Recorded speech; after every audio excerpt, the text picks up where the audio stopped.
Hey y'all, it's time for another book review. I got done with The Once and Future Queen, and this is the first in a trilogy about the story of King Arthur told from Guinevere's perspective. And in this, you have Vera, who lives in modern day Glastonbury and has a good life, but has always kind of felt just a little bit out of sync with the world around her. And one day she meets a very kind but mysterious gentleman who turns out to be none other than Merlin the magician. And he reveals to her that she is, in fact, Queen Guinevere, King Arthur's wife, and she belongs in the world of Camelot.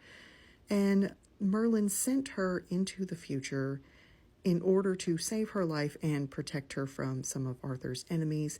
But now they need her to come home because she has some secret that Arthur's enemies were using against him, and it's trapped inside her memory. And so they need her to come home to try to trigger those memories and bring them back so they can defeat Arthur's enemies and bring magic back to Camelot, because the magic there is dying.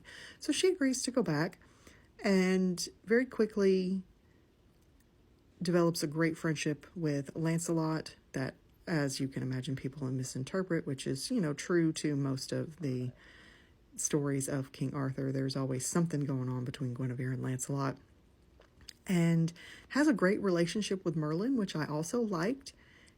It gets complicated towards the end, though, because he is so focused on protecting the kingdom and protecting the magic that sometimes he doesn't always put her first. But overall, they do have a good relationship. And of course, she's trying to recover her memories, step back into a life that she does not remember anything about, and trying to rebuild her relationship with Arthur as well. And he is very protective of her, clearly loves her, but is also very reserved and holds back from her a lot.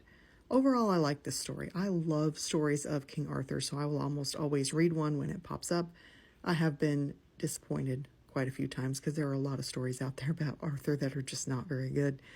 And overall, I like this one well enough to look forward to the next one. But there were some things that I didn't care for in this book. One, there were some key characters missing, and maybe they're going to be coming in the next book, but they were pretty important and usually pretty prevalent in most of the stories, and they weren't there yet. Also, she changed the way Arthur becomes king, which also made me kind of sad. And the introduction of some modern things into the story also threw me off. Merlin has clearly been traveling in time more, I think, than he admits, because he knows what a sensory deprivation tank is. That threw me off.